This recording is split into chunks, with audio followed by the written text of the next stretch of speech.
राधे राधे, जय श्री कृष्णा। आप सभी का स्वागत करती हूँ अपने YouTube चैनल पर। दोस्तों, पूर्णिमा के शुभ अवसर पर घरों में श्री सत्यनारायण भगवान की कथा का पाठ या श्रवण किया जाता है। ऐसी मान्यता है कि पूर्णिमा का दिन श्री सत्यनारायण भगवान की कथा सुनने के लिए सबसे शुभ दिनों में से एक दिन होता है। तो आज की इस वीडियो में आप सभी भक्तजन सुनेंगे श्री सत्यनारायण भगवान की संपूर्ण कथा। हम सभी भक्त मिलकर भगवान श्री गणेश जी का ध्यान करते हुए और श्री सत्यनारायण भगवान के श्री चरण कमलों का स्मरण करते हुए आज की इस कथा का शुभारंभ करते हैं। तो प्रेम से बोले श्री सत्यनारायण भगवान की जय। तो दोस्तों, सुनते हैं पहला अध्याय। एक समय नैमिषारण्य तीर्थ में सौनक आदि सभी ऋषियों और मुनियों ने पुराण शास्त्र के विज्ञाता श्री सूत जी महाराज से पूछा कि हे महामुनि, किस व्रत अथवा तपस्या से मनोवांछित फल प्राप्त होता है, उसे हम सब सुनना चाहते हैं। तब श्री सूत जी बोले कि इसी प्रकार देव ऋषि नारद जी के द्वारा भी पूछे जाने पर भगवान श्री कमलापति जी ने उनसे जैसा कहा था मैं उसे कह रहा हूँ। आप लोग सावधान होकर सुनिए।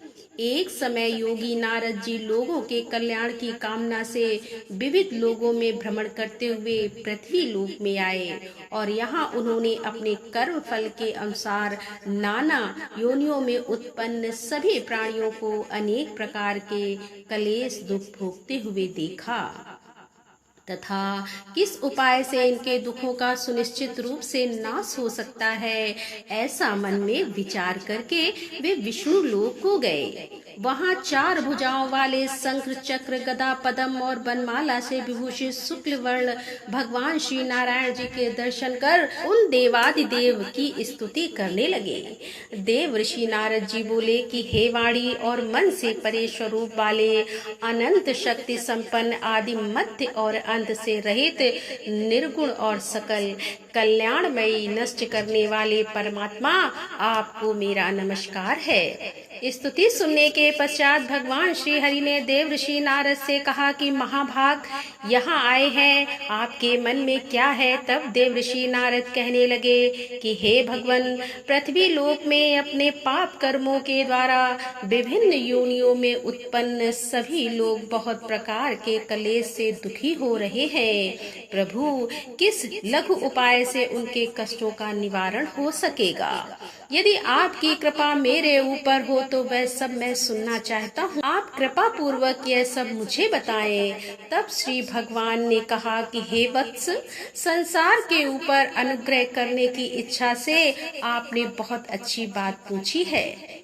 जिस व्रत के करने से प्राणी मोह से मुक्त हो जाता है, उसे मैं आपको बताता हूँ, सुनिए। हे वत्स, स्वर्ग और पृथ्वी लोक में दुर्लभ भगवान सत्यनारायण का एक महान व्रत है। आपके स्नेह के कारण इस समय मैं उसे कह रहा हूँ। अच्छी प्रकार विधि विधान से भगवान सत्यनारायण जी का व्रत करके मनुष्य शीघ्र ही सुख प्राप्त कर परलोक में मोक्ष प्राप्त कर सकता है। तब भगवान की ऐसी वाणी सुनकर देव ऋषि नारद कहने लगे कि हे प्रभु, इस व्रत को करने का फल क्या है, इसका विधान क्या है, इस व्रत को किसने किया और इसे कब करना चाहिए, ये सब भी विस्तार पूर्वक बतलाइए। तब भगवान श्री हरि कहने लगे कि यह श्री सत्यनारायण जी व्रत दुख शोक आदि का समन करने वाला, धन धान्य की वृद्धि करने वाला, सौभाग्य और संतान देने वाला तथा सर्वत्र विजय प्रदान करने वाला है। जिस किसी भी दिन भक्ति और श्रद्धा से सम्मिलित होकर मनुष्य ब्राह्मणों और बंधु बांधवों के साथ धर्म में तत्पर होकर साय काल में भगवान श्री सत्यनारायण जी की पूजा करे, नैवेद्य के रूप में उत्तम कोट के भोजनी पदार्थों को सवाय मात्र में भक्ति पूर्वक अर्पित करना चाहिए। केले के फल भी, दूध, गेहूं का चूर्ण अथवा गेहूं के चूर्ण के अभाव में साठी का चूर्ण, शक्कर या गुड़, यह सब योग्य सामग्री सवाव मात्रा में एकत्र एकत्रित कर निवेदित करनी चाहिए। बंधु बांधव के साथ श्री सत्यनारायण भगवान जी की कथा सुनकर ब्राह्मणों को भोजन कराना चाहिए और भक्ति पूर्वक प्रसाद ग्रहण करके नृत्य गीत आदि का आयोजन करना चाहिए। इसके पश्चात भगवान सत्यनारायण का स्मरण करते हुए अपने घर को जाना चाहिए। ऐसा करने से मनुष्यों की मनोकामनाएं अवश्य पूर्ण होती है और विशेष रूप से कलयुग में पृथ्वी लोक पर यह सबसे छोटा और सरल उपाय है। दूसरा अध्याय। श्री सूत जी ने कहा कि हे ऋषियों, जिन्होंने पहले समय में इस व्रत को किया है उसका इतिहास भी बताता हूँ, आप सब ध्यान पूर्वक सुने। सुंदर काशीपुरी नगरी में एक अत्यंत निर्धन ब्राह्मण रहता था। वह ब्राह्मण भूख और प्यास से बेचैन होकर पृथ्वी पर घूमता रहता था। ब्राह्मणों से प्रेम करने वाले श्री विष्णु जी ब्राह्मण को देखकर एक दिन बूढ़े ब्राह्मण का रूप धारण कर ब्राह्मण के पास जाकर आदर के साथ पूछने लगे कि हे विप्रदेव, तुम नित्य ही दुखी होकर पृथ्वी पर क्यों घूमते हो? तब उस ब्राह्मण ने कहा कि मैं भिक्षा के लिए पृथ्वी पर विचर रहा हूँ। हे भगवान, यदि आप इससे छुटकारा पाने का कोई उपाय जानते हो तो कृपा कर मुझे बताएं। वृद्ध ब्राह्मण का रूप धारण किए हुए श्री विष्णु जी ने कहा कि हे ब्राह्मण, श्री सत्यनारायण भगवान मनोवांछित फल देने वाले हैं, इसीलिए तुम उनका पूजन करो। इससे मनुष्य सब दुखों से मुक्त हो जाता है। ब्राह्मण को व्रत का सारा विधान ना बताकर बूढ़े ब्राह्मण का रूप धारण करने वाले श्री भगवान जी अंतर ध्यान हो गए। जिस व्रत को वृद्ध ब्राह्मण ने बताया मैं उसे अवश्य करूंगा, ऐसा निश्चय कर वह ब्राह्मण घर चला गया। अगले दिन वह जल्दी उठा और श्री सत्यनारायण जी का व्रत करने का निश्चय कर भिक्षा मांगने के लिए चल दिया।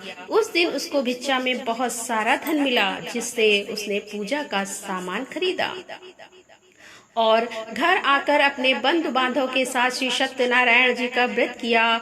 ऐसा करने से वह ब्राह्मण सब दुखों से छुटकर अनेक प्रकार की सुख समृद्धि से मुक्त हुआ।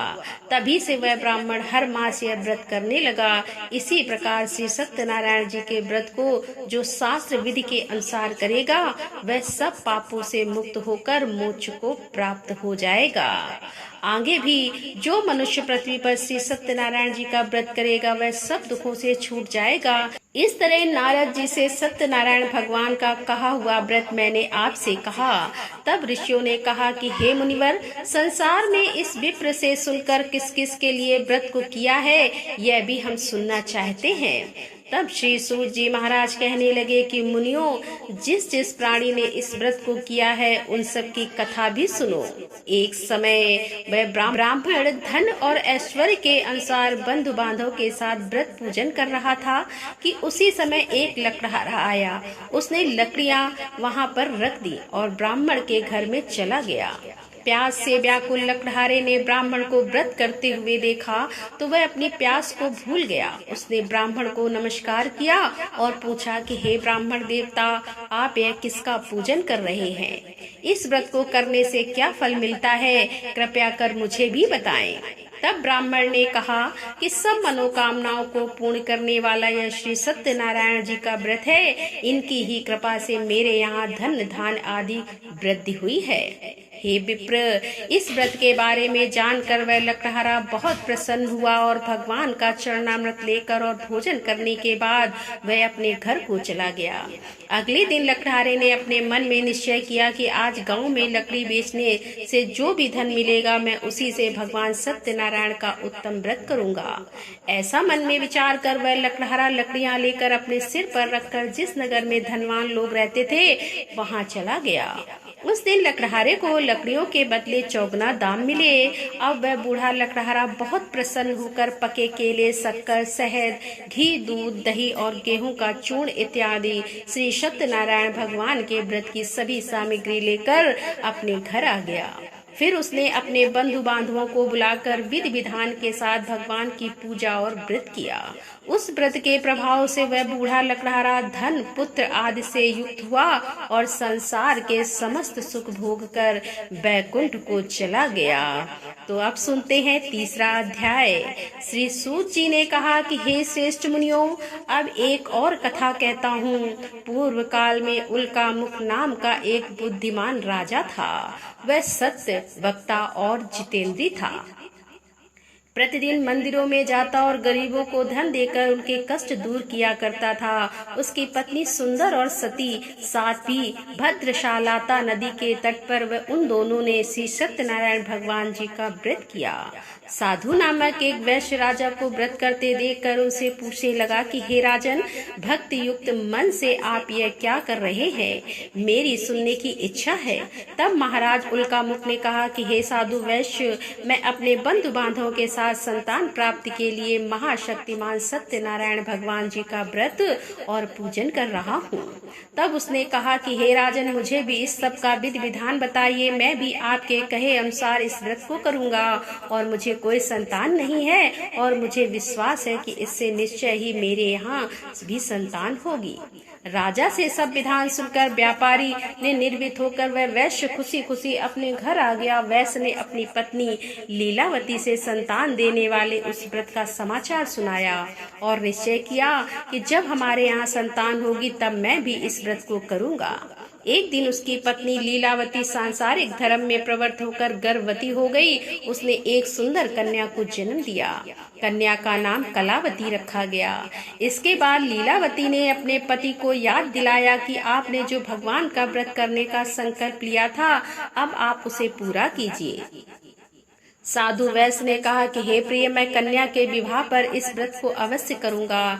इस प्रकार अपनी पत्नी को आश्वासन देकर वह व्यापारी व्यापार करने लगा और काफी दिनों के बाद वह लौटा तो उसके नगर में सखियों के साथ अपनी पुत्री को खेलते देखा। वैश्य ने तुरंत कलावती के लिए एक सुयोग वर की तलाश की। कंचन नगर में एक सुयोग वणिक पुत्र से अपने बंधु बांधव सहित प्रसन्न मन से अपनी पुत्री का विवाह उसके साथ कर दिया। वैश्य विवाह के समय भी सत्यनारायण भगवान का व्रत करना भूल गया। इस पर श्री सत्यनारायण भगवान की लीला हुई और अपने कर्म में कुशल साधु नामक वैश्य अपने जमाता सहित नाव को लेकर व्यापार करने के लिए समुद्र के समीप स्थित रत्न सारपुरिया का धन चुराकर भाग जा रहा था। राजा के दूतों को अपने पीछे आते देखकर चोरों ने घबराकर राजा के धन को उनकी नाव में रखा और भाग गए। जहाँ ससुर और जमाई थे, राजा के दूतों ने जब धन को उनकी नाव में रखा देखा तो पकड़कर राजा के पास जाकर कहने लगे कि महाराज, हम ये 2 चोर पकड़कर लाए हैं, आप आज्ञा दीजिए। राजा ने कारागार में डालने की आज्ञा दे दी। इस प्रकार राजा की आज्ञा से उनको कठिन कारावास में डाल दिया गया तथा उनका सारा धन भी ले लिया गया। सत्यनारायण भगवान जी की लीला के अनुसार साधु वैश्य की पत्नी लीलावती और पुत्री कलावती भी घर पर बहुत दुखी हुई और उनके घर में रखा हुआ सारा धन चोर चुरा कर ले गए। एक दिन शारीरिक और मानसिक पीड़ा से और भूख प्यास से अति दुखित होकर भोजन की चिंता में कलावती एक ब्राह्मण के घर गई। उसने श्री सत्यनारायण भगवान का व्रत होते देखा। उसने कथा सुनी और प्रसाद ग्रहण कर रात को घर आई।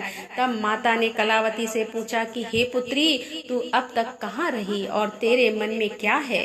तब कलावती कहने लगी कि हे माता, मैंने श्री सत्यनारायण भगवान का व्रत होते देखा है। तब कलावती वचन सुनकर लीलावती ने सत्यनारायण भगवान जी के पूजन की तैयारी की। उसने परिवार और बंधु बांधव सहित मिलकर श्री सत्यनारायण भगवान जी का पूजन और व्रत किया और मनोकामना मांगी कि मेरे पति और दामाद शीघ्र ही घर लौट आए।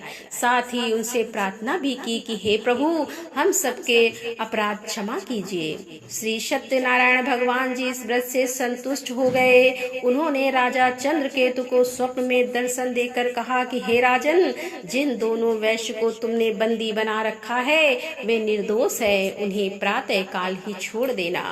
राजा से ऐसा कहकर भगवान अंतर ध्यान हो गए और प्रातः काल राजा चंद्रकेतु ने सभा में सभी को अपना स्वप्न सुनाया और सैनिकों को आज्ञा दी कि दोनों को कारागार से मुक्त कर सभा में लाया जाए। दोनों ने आते ही राजा को प्रणाम किया। तब राजा उनसे कहने लगा कि हे महानुभाव, तुम्हें अज्ञानतावश ऐसा दुख हुआ है, अब तुम्हें कोई भय नहीं है, अब तुम दोनों मुक्त हो।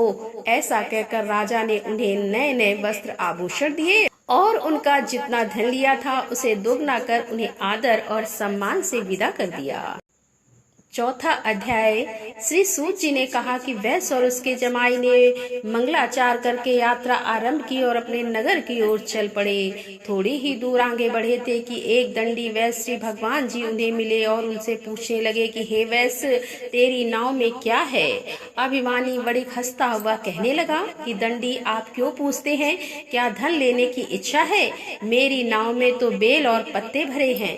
वैश्य के कठोर वचन सुनकर दंडी रूप ने भगवान ने कहा, तुम्हारा वचन सत्य हो। ऐसा कहकर वे वहां से कुछ दूर जाकर समुद्र के किनारे बैठ गए। दंडी महाराज के जाने के पश्चात वैश्य नित्य कथा से निर्वित होने के बाद जब नाव को ऊंची उठी देखा तो बड़ी हैरानी हुई और नाव में बेल पत्ते आदि देखकर मूर्छित होकर जमीन पर गिर पड़ा। होश आने पर अत्यंत शोक प्रकट करने लगा। तब उसकी जमाई ने कहा, पिताजी आप शोक ना करें, यह दंडी महाराज का ही काम है, अतः उनकी शरण में ही हमें चलना चाहिए, तभी हमारी मनोकामना पूरी हो सकेगी। जमाई के वचन सुनकर दंडी महाराज के पास पहुंचा और भक्ति भाव से उन्हें प्रणाम करके कहने लगा कि हे प्रभु, मैंने जो आपसे असत्य वचन कहे थे उनके लिए मुझे क्षमा कर दीजिए। ऐसा कहकर वैश्य रोने लगा। तब दंडी भगवान बोले कि हे वणिक पुत्र, मेरी आज्ञा से ही तुझे बार बार दुख प्राप्त हुआ है, क्योंकि तू मेरी पूजा से विमुख हुआ है। तब उसने कहा कि हे भगवान, आपकी माया से ब्रह्म देवी आपकी पूजा करूंगा, कृपया मेरी रक्षा कीजिए और पहले के समान मेरी नौका को धन से भर दीजिए। उसके इस प्रकार भक्ति युक्त वचन सुनकर सत्यनारायण भगवान प्रसन्न हो गए और उसकी इच्छा के अनुसार वरदान देकर अंतर ध्यान हो गए। तब ससुर और जमाई दोनों ने नाव पर आकर देखा कि नाव तो धन से भरी हुई थी। फिर वह भगवान सत्यनारायण जी का पूजन कर अपने जमाई सहित अपने नगर की ओर चल पड़ा।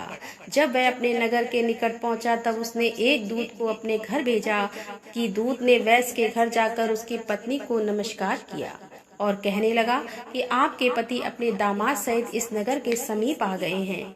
लीलावती और उसकी कन्या कलावती उस समय भगवान का पूजन कर रही थी। दूत का वचन सुनकर साधु की पत्नी ने बड़े हर्ष के साथ सत्यदेव का पूजन पूर्ण किया और अपनी पुत्री से कहने लगी कि मैं अपने पति के दर्शन को जाती हूँ, तू भी पूजा समाप्त कर शीघ्र आ जाना। परंतु कलावती पूजन और प्रसाद छोड़कर जल्दी जल्दी अपने पति के दर्शन करने के लिए चली गई, परंतु उसको पति के दर्शन प्राप्त ही नहीं हुए। नौका को डूबा हुआ और कन्या को रोती हुई देखकर वैश्य दुखी होकर कहने लगा कि हे प्रभु, मुझसे या मेरे परिवार से जो भूल हुई है उसे क्षमा कीजिए।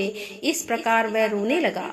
उसके दीन वचन सुनकर सत्यनारायण भगवान फिर से प्रसन्न हो गए और तभी आकाशवाणी हुई कि हे वैश्य, तेरी कन्या प्रसाद छोड़कर आई है, इसका पति इसी कारण अदृश्य हो गया है। अब यदि तेरी कन्या घर जाकर प्रसाद खाकर लौटे तो इसका पति इसे अवश्य मिल जाएगा।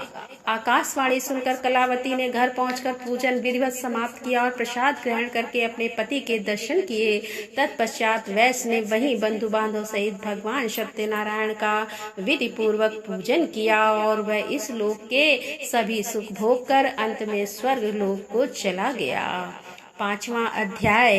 श्री सूत जी ने आगे कहा कि ऋषियों, मैं एक और कथा भी कहता हूँ। प्रजा पालन में लीन तुंगध्वज नाम का एक राजा रहा करता था। उसके भगवान सत्यनारायण का प्रसाद त्याग कर बहुत दुख पाया। एक समय राजा वन में वन्य पशुओं को मारकर वट के वृक्ष के नीचे आया। वहां उसने ग्वालों को भक्ति भाव से बंधु बांधव सहित श्री सत्यनारायण जी का व्रत पूजन करते देखा, परंतु राजा यह सब भी अभिमानवश ना तो वहां गया और ना ही सत्यनारायण भगवान को प्रणाम किया। जब ग्वालों ने भगवान जी का प्रसाद उसके सामने रखा तो वह प्रसाद त्याग कर अपने नगर को चला गया। नगर में पहुंचकर उसने देखा कि उसका सब कुछ नष्ट हो गया है। वह समझ गया कि यह सब भगवान सत्यनारायण ने ही किया है। तब वह वापस उसी स्थान पर आया और ग्वालों के पास गया और विधि पूर्वक पूजन कर प्रसाद ग्रहण किया। तो सत्यनारायण भगवान की कृपा से कुछ पहले जैसा ही हो गया और फिर वह सारे सुख भोगकर अंत में स्वर्ग लोक को चला गया। जो मनुष्य इस परम दुर्लभ व्रत को करेगा, श्री सत्यनारायण भगवान की कृपा से उसे धन धान की प्राप्ति होगी। इस व्रत के प्रभाव से निर्धन धनी बंधी बंधन से मुक्त होकर निर्भय हो जाता है। संतानों को संतान की प्राप्ति होती है और सभी मनोरथ पूर्ण होकर अंत में वह बैकुंठ धाम को जाता है। जिन्होंने पहले इस व्रत को किया, अब उनके दूसरे जन्म की कथा भी सुनिए। सतानंद नामक ब्राह्मण ने सुदामा के रूप में जन्म लेकर भगवान कृष्ण भक्ति पर मोक्ष प्राप्त किया। उल्का मुख नाम के महाराज राजा दशरथ बने और श्री रंगनाथ जी का पूजन कर बैकुंठ को प्राप्त हुए। साधु नाम के वैश्य ने धर्मात्मा और सत्य प्रतीक राजा मोर ध्वज बनकर अपने पुत्र को आरे से चीरकर मोक्ष को प्राप्त हुए। महाराज तुंग ध्वज स्वयं मनु हुए। उन्होंने बहुत से लोगों को भगवान की भक्ति में लीन कर मोक्ष प्राप्त किया। और वह लकड़हारा भील अपने अगले जन्म में गुह नामक निषाद राजा हुए, जिनके भगवान श्री राम के चरणों की सेवा कर मोक्ष प्राप्त किया। तो यहाँ पर सत्यनारायण भगवान की व्रत कथा समाप्त होती है। तो प्रेम से बोले श्री सत्यनारायण भगवान की जय।